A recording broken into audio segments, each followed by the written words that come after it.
चलिए question note करिए। और पहला क्वेश्चन है, an electric current of 4 ampere flows through a 12 ohm resistor.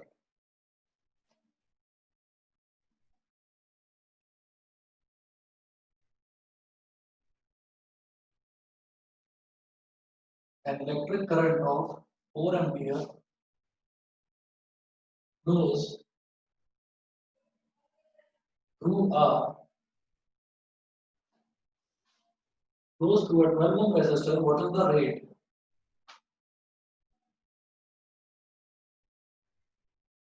Flows through a 12 ohm resistor. What is the rate at which heat energy is produced in the resistor? At which heat energy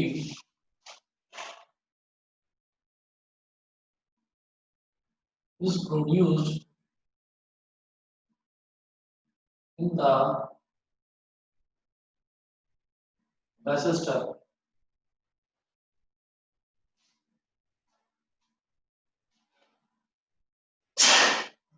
Sorry.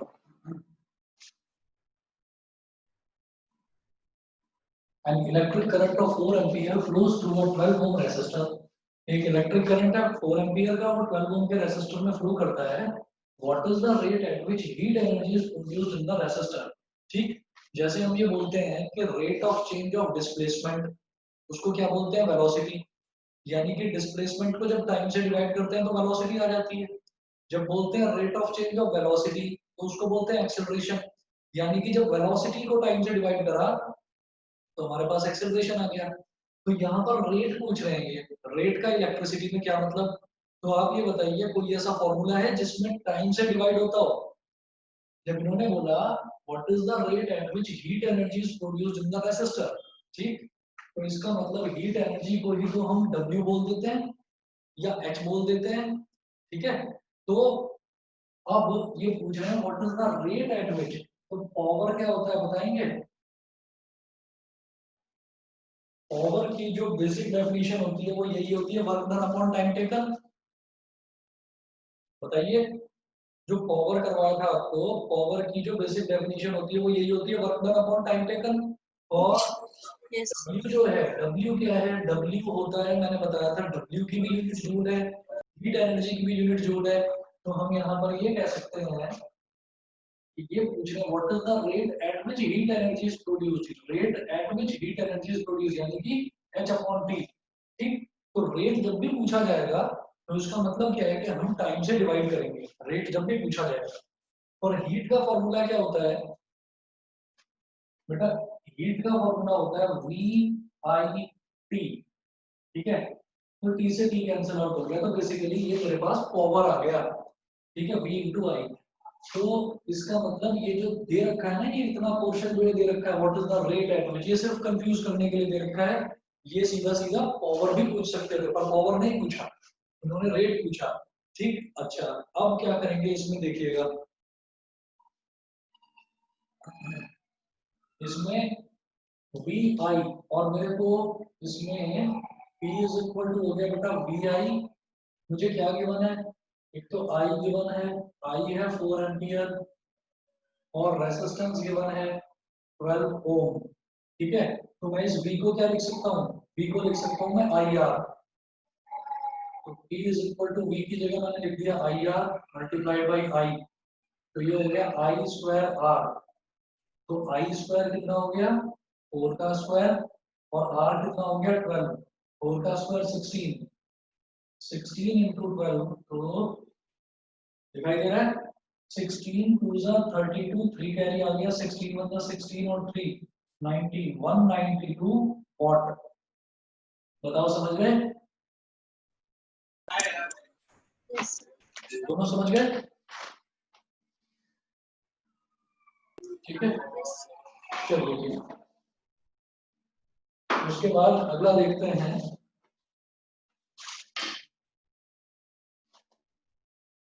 Next question है,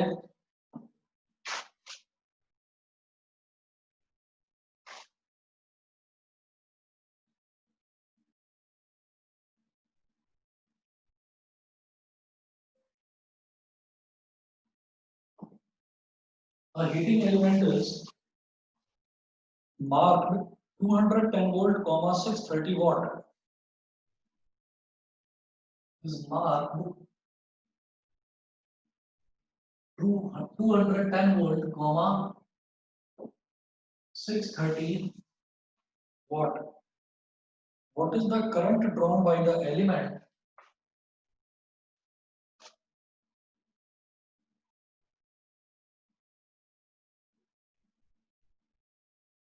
What is the current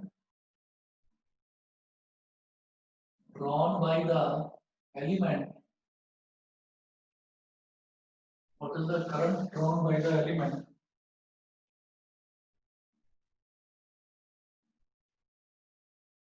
When connected to a 210 volt,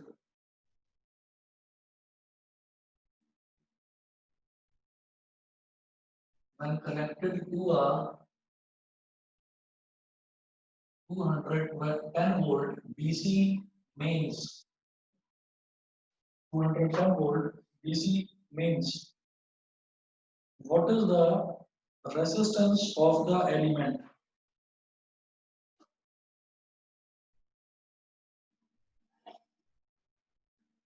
यहाँ पर भी question mark. What is the resistance of the element?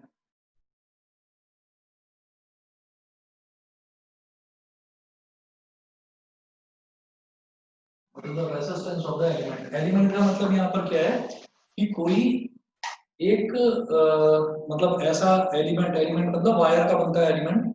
तो वो जो element है उसमें ये पूछ रहे हैं कि उसका रेजिस्टेंस कितना है. एलिमेंट मतलब कोई भी एक अलॉय लेकर ना और उसको गोल गोल घुमा देते हैं. ठीक है, तो उसका कॉइल बना देते हैं. तो जब यहाँ पर बात करी जाएगी ना हीटिंग एलिमेंट की, तो हीटिंग एलिमेंट जनरली किसी न किसी अलॉय का बनाया जाता है, उनका रेजिस्टेंस थोड़ा ज्यादा होता है. ठीक, तो a heating element is marked 210 volt 630 watt. ठीक, तो हीटिंग एलिमेंट जो है, हीटिंग एलिमेंट का जो पावर रेटिंग है वो 630 वॉट है. वो 630 वॉट उसकी पावर रेटिंग है, वो पावर है. ठीक, और 210 वोल्ट तक वो मैक्सिमम ऑपरेट कर सकता है, 210 वोल्ट तक.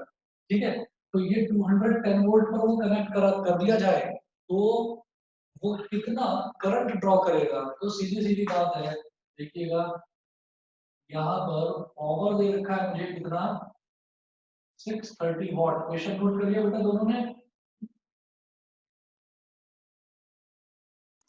Yes sir. क्वेश्चन नोट कर लिया? ठीक है, तो मैं लाइट चला रहा हूँ, यहाँ पर रिफ्लेक्शन पड़ रहा था.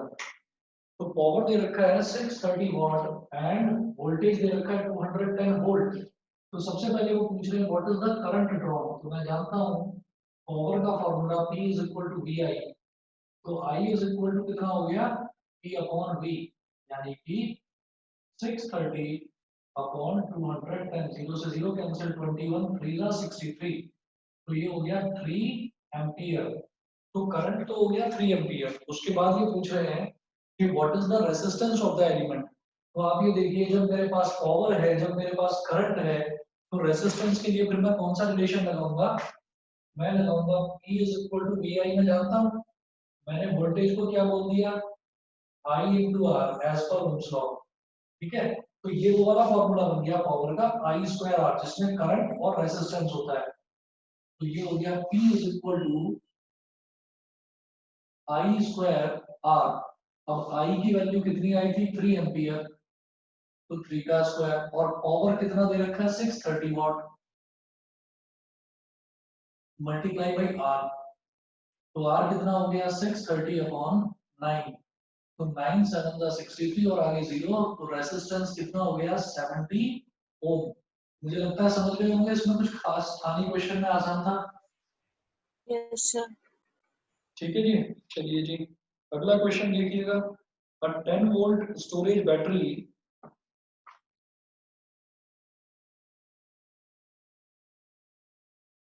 a 10 volt storage battery of negligible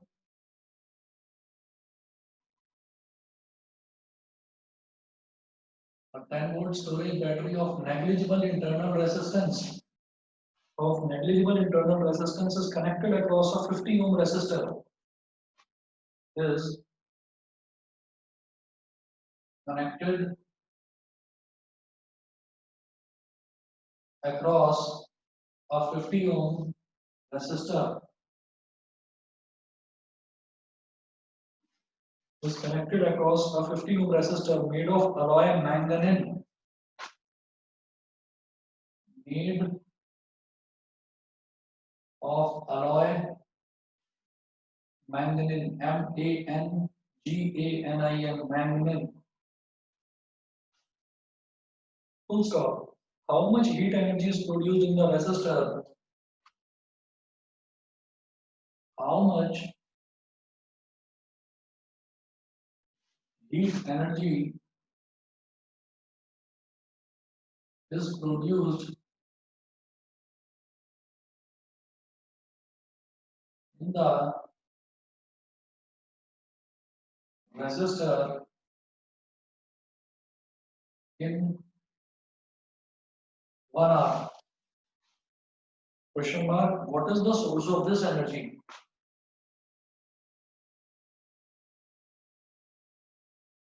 What is the source of this energy?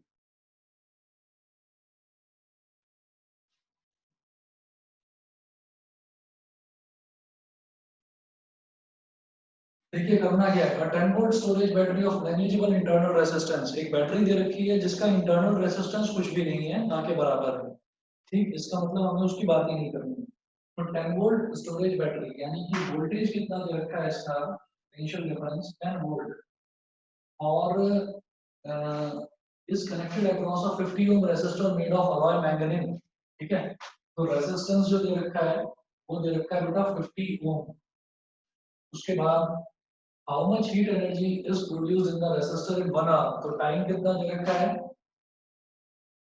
1 hour और जब तक कमर्शियल यूनिट ऑफ एनर्जी की बात नहीं करी जाती तब तक टाइम को मैं आवर में नहीं लेता सेकंड में ही लेता हूँ तो 1 hour का मतलब क्या हो गया 1 into 60 into 60 यानी कि 3600 सेकंड्स तो टाइम हमारा हो गया 3600 सेकंड्स उसके बाद ये पूछ रहे हैं how much heat energy is produced in 1 hour what is the source of this energy अब इसमें ना बहुत सारे फॉर्मूले हैं हीट के लेकिन मैं तो बस एक ही याद रखता हूँ हीट का फॉर्मूला कि heat is equal to power into time P into T बस ये फॉर्मूला याद रखता हूँ और फिर उसके हिसाब से मैं कर लेता हूँ क्वेश्चन मेरे को जो जो डेटा दे रखा होगा मैं वही डाल के उसमें वैल्यू निकाल लेता हूँ जरा देखिएगा कैसे करेंगे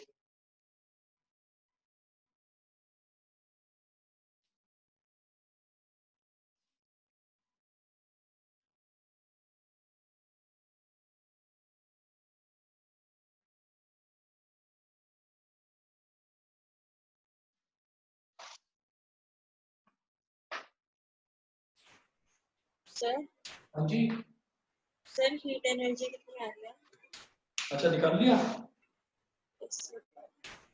तुम बताओ तुम्हारा कितना आ रहा है आंसर सर आप बता दो अच्छा 7200 हाँ जी सर आप ठीक है इतिका यस सर यही आ रहे हैं क्या करवाऊं हाँ सर क्या हाँ करवाना है या यही आ रहा है किसके लिए हाँ बोला आपने बोला सर क्लियर है हाँ आपने बोला क्लियर है मैंने ये पूछा कि आंसर कितना आ रहा है तुमने कर लिया नहीं सर मैंने नहीं करा ठीक है मेरे को लगा आप उसके लिए पूछते हो स्क्रीन के थे ठीक है ठीक है ठीक है करवा रहा हूँ 1 मिनट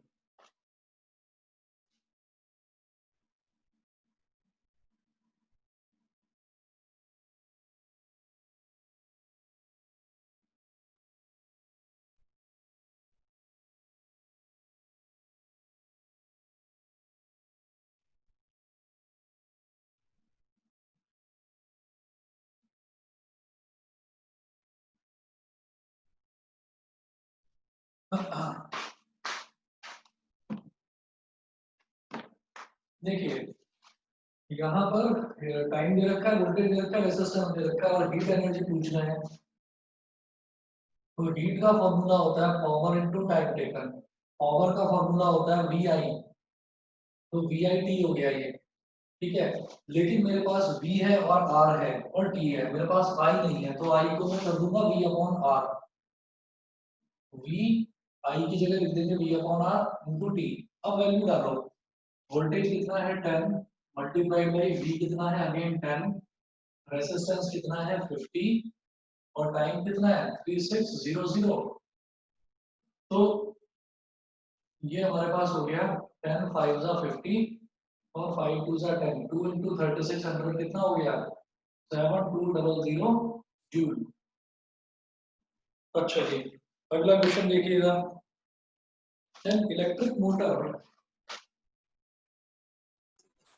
सर इसमें सोर्स क्या होगी एनर्जी की? अच्छा हाँ, ये जो पूछा है what is the source of this energy, तो क्योंकि ये है एक बैटरी की बात करी जा रही है, तो source of this energy is the chemical, chemical present in the battery, ठीक है। तो सोर्स ऑफ एनर्जी में आप लिखेंगे कि source of energy, source of energy is the chemical energy, chemical energy stored in the battery. Source of energy is the chemical energy stored in the battery. ठीक है। अच्छा, अब इसके बाद अगला क्वेश्चन मैं इस तरफ लिख रहा हूँ यहाँ पर लास्ट में।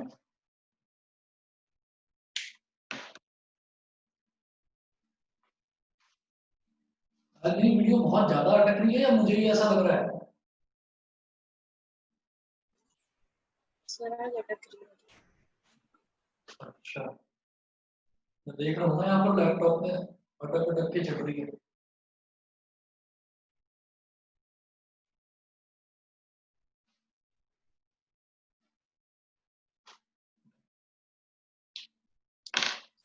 चलिए जी क्वेश्चन देखते हैं। An electric motor operates on a 50 volt supply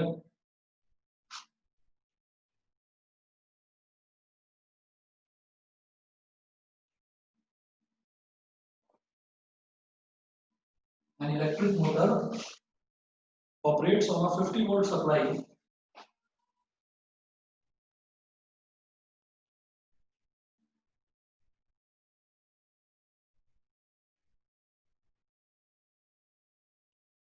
an electric motor operates on a 50 volt supply and draws a current of 12 ampere and draws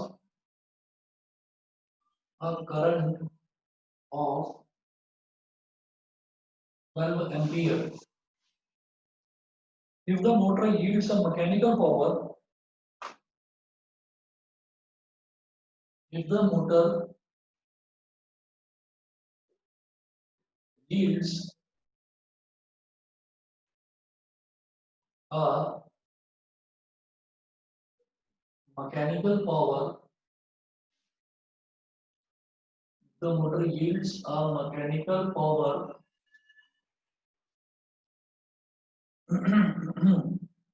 mechanical power of 150 watt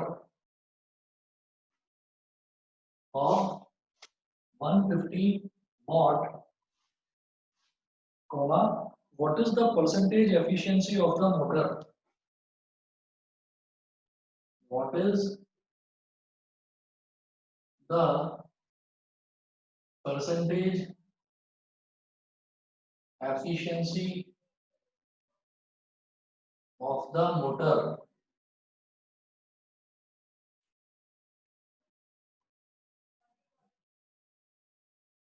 ठीक है, an electric motor operates on a 50 volt supply.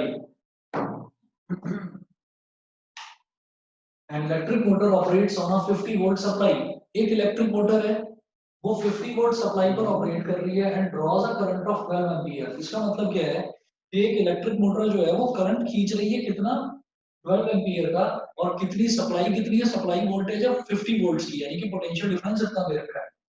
If the motor yields a mechanical power, अब इसका मतलब क्या है कि motor भी तो कहीं से एनर्जी ले रही है ना, तो मोटर इलेक्ट्रिकल एनर्जी ले रही है, तो मोटर कितना पावर कंज्यूम करेगी, पावर कंजम्पशन मोटर के अंदर कितना पावर कंजम्पशन होगा, यहाँ पर हम लिखेंगे कि power consumed by motor,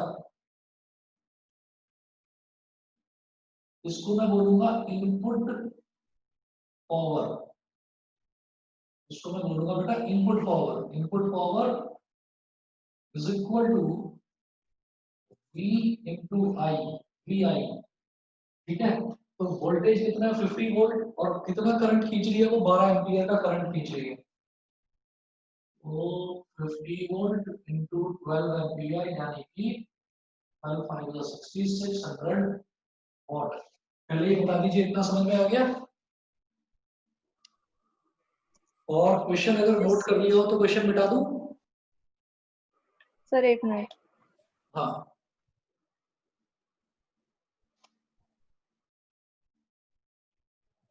actually में ऐसा होता है कि कोई भी चीज होती है ना, जैसे मान लीजिए हमने बोला कि एक इलेक्ट्रिक आयरन की मैं बात कर रहा हूँ, तो इलेक्ट्रिक आयरन में क्या कॉन्सेप्ट होता है कि जो हम प्रेस करते हैं कपड़ों का, तो उसका कॉन्सेप्ट ये होता है कि वो इलेक्ट्रिसिटी खींचती है, कुछ इलेक्ट्रिक इलेक्ट्रिक कंजम्पशन होता है उसके अंदर कुछ, तो यानी कि वो जो खुद वो पावर कंज्यूम कर रही है दैट इज इनपुट पावर, और फिर वो कुछ पावर रिलीज करती है, कुछ पावर किस फॉर्म में रिलीज करती है, हीट की फॉर्म में, ठीक है। तो वो हो गया उसका आउटपुट पावर। तो अब जैसे हम मोटर की बात कर रहे हैं, तो मोटर कुछ पावर तो खुद कंज्यूम करेगी और कुछ पावर वो आउटपुट देगी, तो वो आउटपुट में पावर कितना दे रही है, वो 150 वॉट का वो आउटपुट दे रही है। तो मेरा इनपुट पावर तो हो गया 600 वॉट, और आउटपुट पावर कितना है 150 वॉट। तो वो पूछ रहे हैं what is the percentage efficiency of the motor, तो ये आप समझ ही गए होंगे कि परसेंटेज, क्वेश्चन नोट कर लिया है, ठीक है। तो ये हो गया, और गिवन है यहाँ पर कि वो आउटपुट पावर कितना दे रहा है 150 वॉट का, तो output power is equal to 150 watt. बिल्कुल सिंपल है। एफिशिएंसी कैसे निकलता है, output power upon input power, और परसेंटेज एफिशिएंसी निकालनी है तो मल्टीप्लाई बाई 100 कर दीजिए, सिंपल।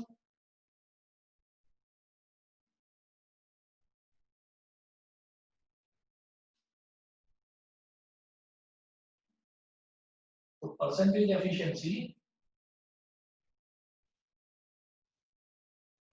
सर 25%। जी 25%। 25%, बिल्कुल सही। Percentage efficiency is equal to eta into 100, और ईटा क्या होता है, आउटपुट पावर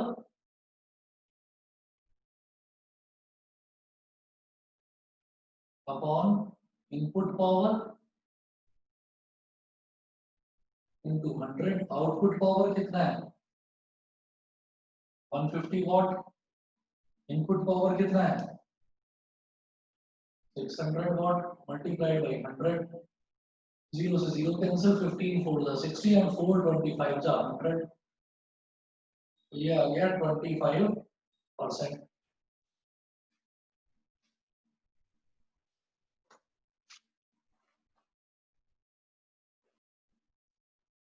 अगला देखिए,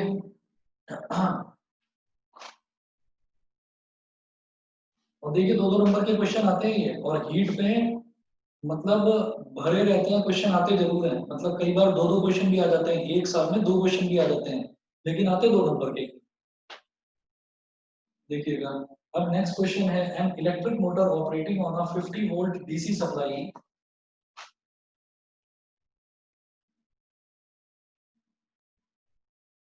an electric motor operating on a 50 volt on a 50 volt DC supply draws a current of 12 ampere, draws a current of 12 ampere कितना? If the efficiency of the motor is 30%, if the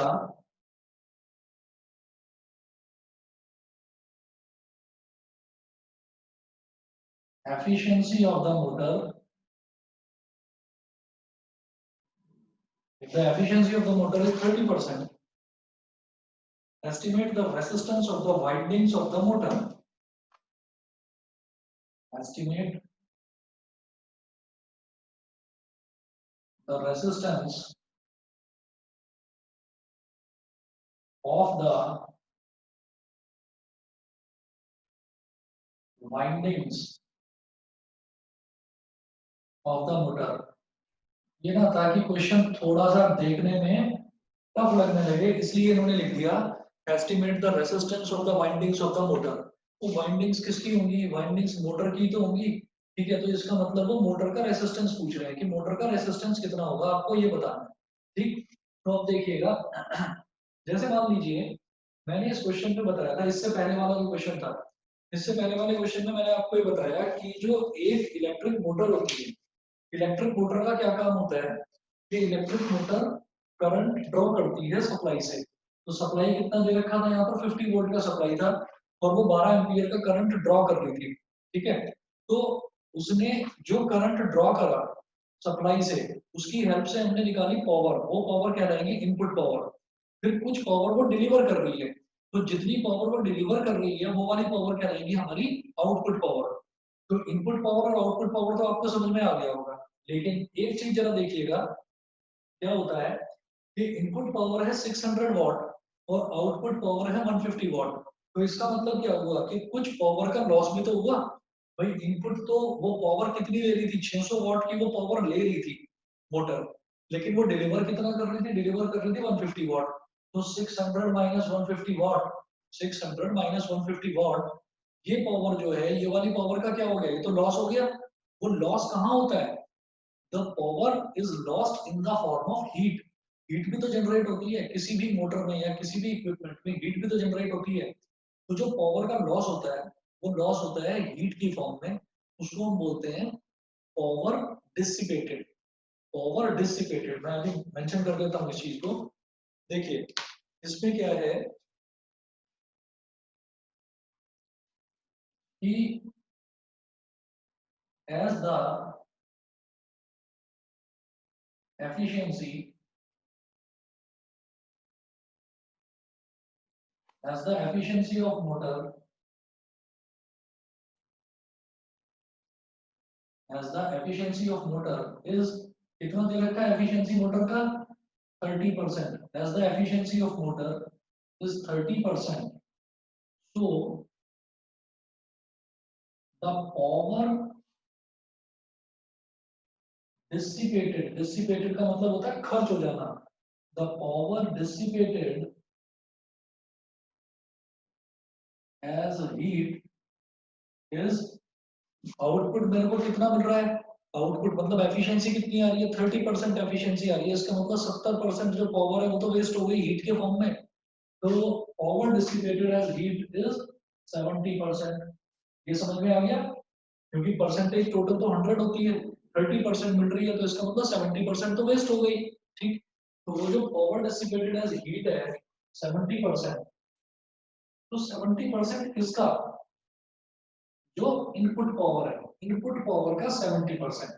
और input power कैसे निकालते हैं हम, input power सीधा सीधा निकालते हैं, यहाँ देखिए इनपुट पावर V इंटू आई करके, अब V भी दे रखा है मुझे और I भी दे रखा है, ठीक है। तो जो डेटा मेरे पास है उसके हेल्प से मैं इनपुट पावर निकाल लूंगा, और इनपुट पावर का 70% वो क्या होगा, वो हीट की तरह से लॉस हो गया, यानी कि वो हीट है। तो हम ये बोलेंगे कि power dissipated as heat is equal to 70% of input power।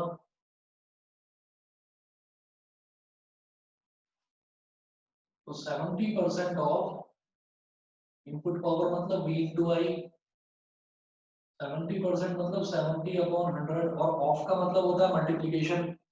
V into आई मतलब 50 इंटू 12।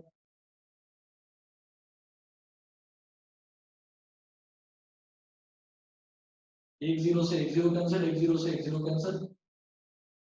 7 5 जा 35, 35 इंटू 12, 12 5 जा 66 कैरी आ गया, 12 3 जा 36 और 6 42।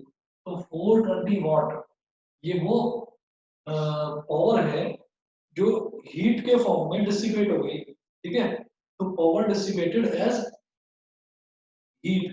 तो हम ये कहेंगे कि पावर का फॉर्मूला क्या होता है।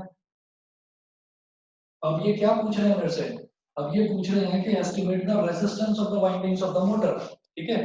तो मैं ये जानता हूँ कि इतनी पावर मेरी खर्च हो गई, ठीक है। तो वो खर्च कहाँ पर हो गई, वो हीट की तरह खर्च हो गई। और हीट किस वजह से प्रोड्यूस होती है, जब रेजिस्टेंस होता है ना, तो रेजिस्टेंस ही अपने अंदर पावर को कंज्यूम करता रहता है।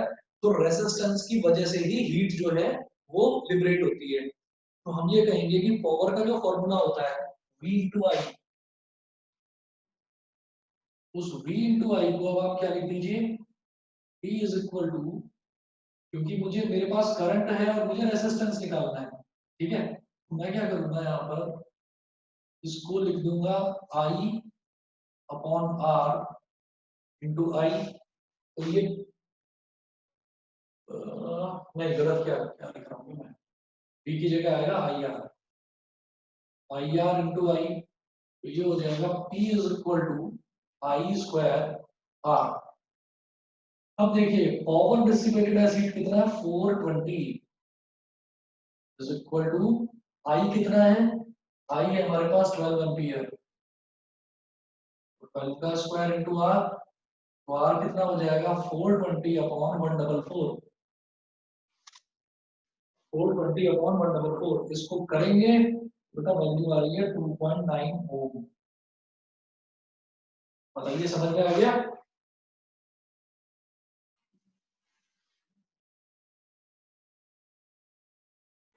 Yes, sir.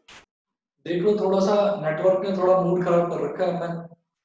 मैं कर चुका हूँ इस क्वेश्चन को, मैं कर चुका हूँ इसको, अब जाकर कंप्लीट हुआ ये,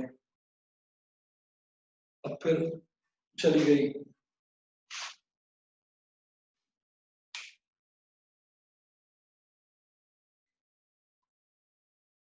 बताइए जी, क्लियर है तो आगे बढ़े।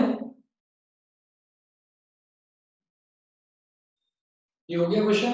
आकृति, इतिका, शिवांगी Yes, बताइए, sir. हो गया। यस चलिए अब इसके बाद नेक्स्ट क्वेश्चन है, मैं इधर लिख रहा हूँ।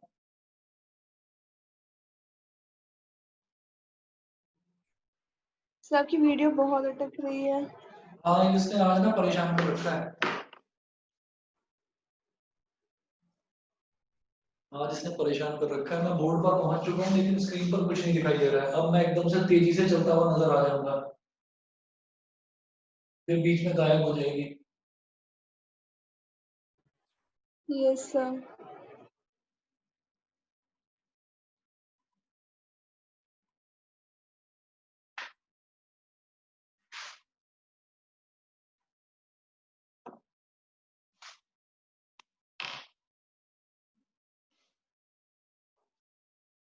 चलिए जी, मैं क्वेश्चन लिख रहा हूँ। An electric power station,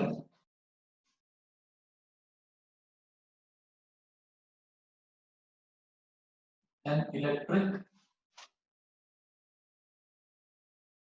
power station, N electric power station 100 megawatt, bracket में लिख रहा हूँ 100 MW, capital M capital W, 100 megawatt. An electric power station 100 megawatt transmits power to a distant load.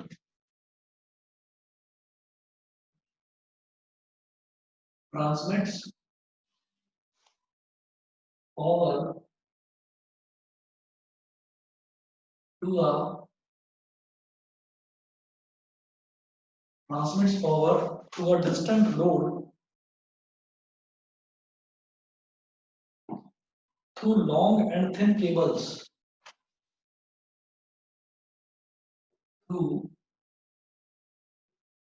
Long and thin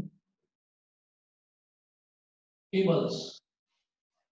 पहले note कर लीजिए, फिर question का मतलब समझा दूंगा। तो long and thin cables, full stop, which of the two modes of transmission,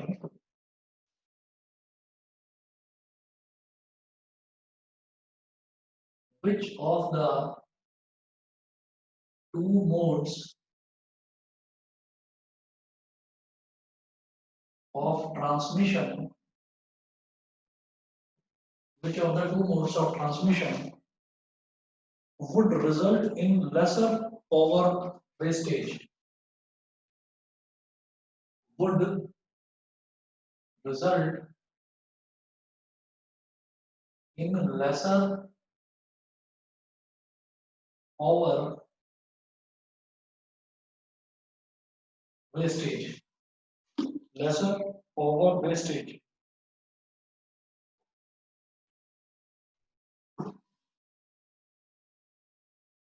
Power transmission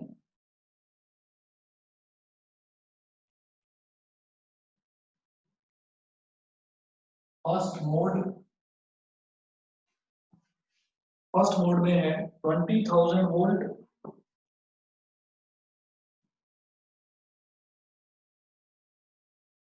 और सेकंड मोड में है 200 वोल्ट।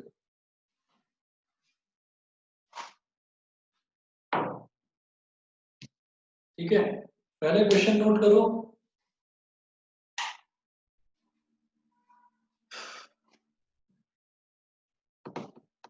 क्वेश्चन दिखाई दे रहा है ना क्लियरली?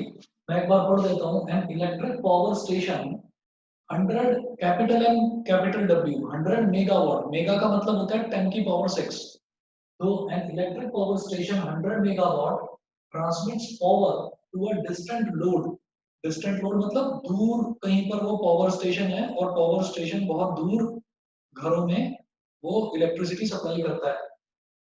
ठीक है, फिर चलिए, अभी दिखाई दे रहा है? अभी दिखाई दे रहा है सबको? ठीक है, देखिए, an electric power station 100 megawatt transmits power to a distant load through long and thin cables. लंबी और पतली केबल्स के थ्रू बहुत दूर तक पावर को ट्रांसमिट करा जाता है। ट्रांसमिशन केबल्स ये होती हैं जो बिजली के खंभों पर जो तार लगी रहती है उनको ट्रांसमिशन केबल्स बोलते हैं। ठीक है, which of the two modes of transmission would result in lesser power wastage? हम पावर को किस तरीके से ट्रांसमिट करें कि पावर की वेस्टेज कम से कम हो? तो दो तरीके हैं। एक तो ये है कि मैंने जो इलेक्ट्रिक पावर स्टेशन है जहां पर इलेक्ट्रिसिटी प्रोड्यूस होती है, कि मैंने इलेक्ट्रिक पावर स्टेशन से मैंने 20,000 वोल्ट पर पावर को ट्रांसमिट करा, 20,000 वोल्ट पर। तो पहला तो ऑप्शन ये है। और दूसरा ऑप्शन ये है कि मैंने इलेक्ट्रिक पावर स्टेशन से 200 वोल्ट पावर को ट्रांसमिट करा, मतलब 200 वोल्ट पर मैंने पावर को ट्रांसमिट करा। तो दोनों में पावर किस केस में पावर कम वेस्ट होगी, मुझे ये बताना है। क्वेश्चन समझ में आ गया?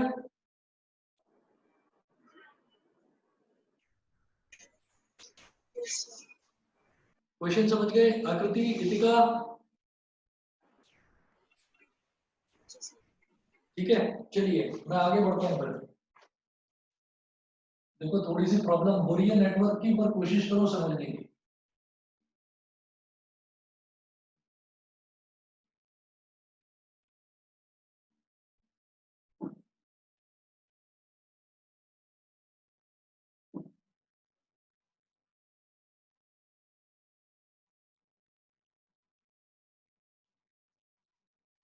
अब देखिएगा क्या करना है इसमें, कि सबसे पहले वो बोल रहे हैं कि आप ये बताइए कि जैसे which of the two modes of transmission. अब मुझे ये नहीं पता कि जो हमारी ट्रांसमिशन केबल्स हैं, यानी कि जो बिजली की जो लंबी लंबी वायर्स हैं, उनका रेजिस्टेंस कितना है, मुझे ये नहीं पता। उस रेजिस्टेंस को मैं कुछ मान लेता हूँ। तो हम ये कहते हैं, let R be the resistance of transmission cables. यही करो, सबसे पहले लेट आर बी द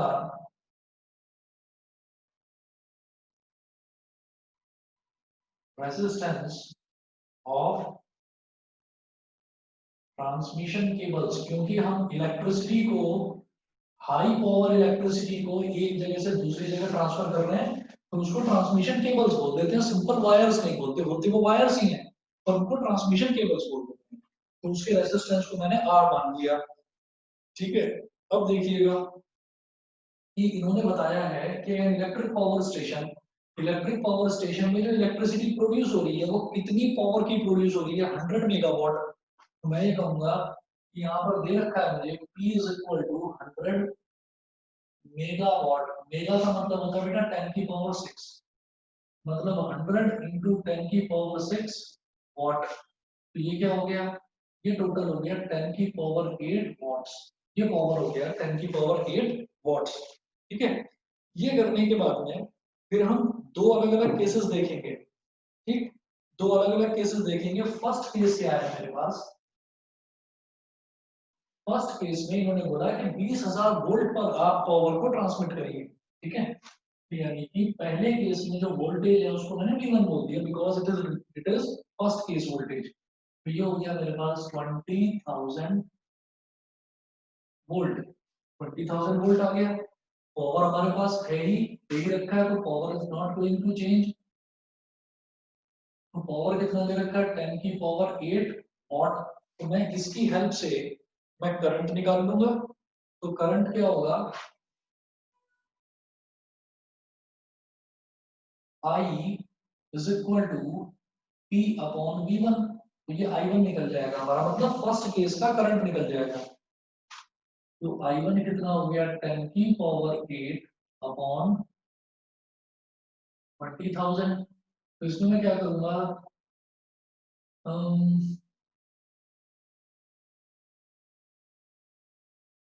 इसमें आप 10 की पावर 8 में से 1 2 3 4 5 अलग निकाल दो, 0 1 2 3 4 5 मल्टीप्लाइड बाई 10 की पावर 3, 10 की पावर 3 अलग कर लिया, और नीचे हो गया मेरे पास 20,000। तो 4 जीरो से मैंने ये 4 जीरो काट दिए, और 2 5 10 हो गया। तो मेरे पास करंट आ गया 5 इंटू 10 की पावर 3, मतलब 5000 एम्पियर आ गया मेरे पास करंट। बताइए ये समझ में आ गया,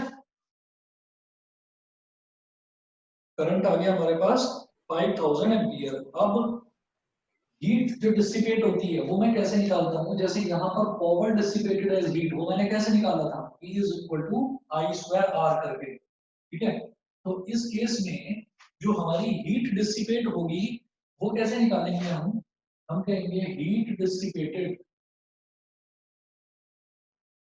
या power dissipated as heat, power dissipated as heat, जो पावर खर्च हो रही है, हमें ये बताना है कि which of the two modes of transmission would result in lesser power wastage। तो पावर की वेस्टेज ही तो होती है वो, जो हीट की फॉर्म में निकल जाता है। तो हम ये कहेंगे पावर डिसिपेटेड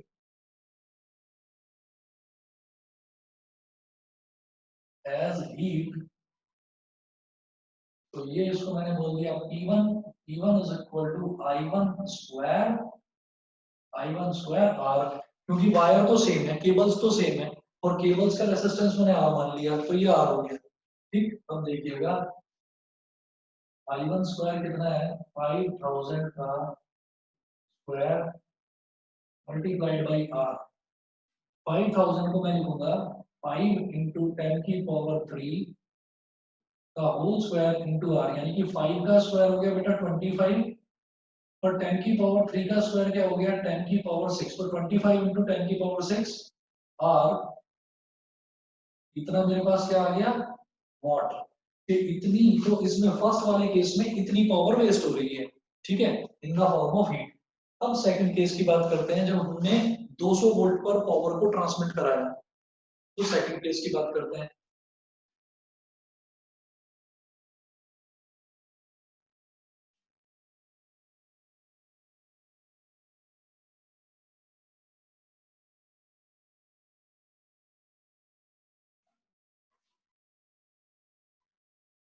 देखिए सेकंड केस में जो हमारा वोल्टेज है, वोल्टेज को हम बोल देंगे V2। तो इसमें कितना दे रखा है, 200 volt. and power is going to the same, power तो same है 10 की power 8 watt is going to be the same. अब मैं I2 निकालूंगा तो I2 क्या हो जाएगा P upon V2, तो ये अगेन 10 की पावर 8 अपॉन 200, तो यहाँ हो जाएगा मेरे पास, इसमें आप क्या करिए 10 की पावर 3 यानी कि 1000 निकाल दो अलग और इसको छोड़ दो 10 की पावर 5 अपॉन 200, 20 से 20 कैंसिल, 2 5 10, तो ये मेरे पास हो गया 5 इंटू 10 की पावर 5 एम्पियर, इतना आ गया मेरे पास I2, ठीक है। तो जब इतना आ गया I2, तो अब इस केस में power dissipated as heat,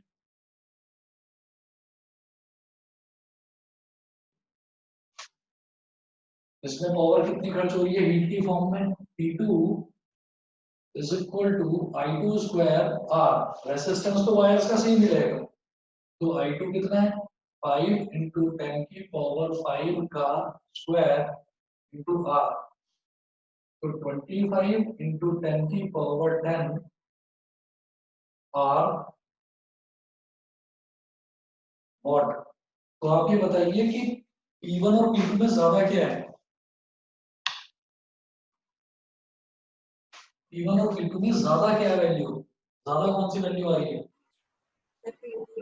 P2 ज्यादा आ रहा है, इसका मतलब क्या है कि अगर मैं, ये मेरा क्या है, ये पावर डिसिपेटेड एज हीट है, ये ट्रांसमिशन के दौरान कितनी पावर का लॉस हो गया, तो इसमें तो हो रहा है 25 इंटू 10 की पावर 6 का लॉस, और इसमें हो रहा है 25 इंटू 10 की पावर 10 का लॉस, तो इसका मतलब लॉस ज्यादा सेकंड वाले केस में हो रहा है। हम ये कहेंगे since P1 is less than P2, since P1 is less than P2, तो इन्होंने यही पूछा था which of the two mode of transmission would result in less power voltage, less power wastage, sorry, so P1 is less than P2, so first mode of transmission, first mode of transmission where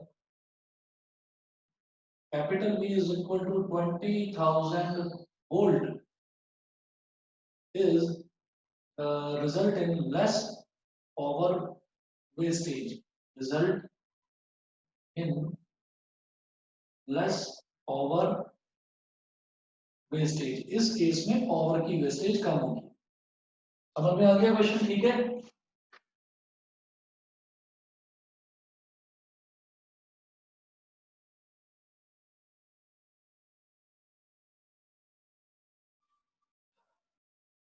हाँ जी, clear है इतना, Yes, sir. ठीक है।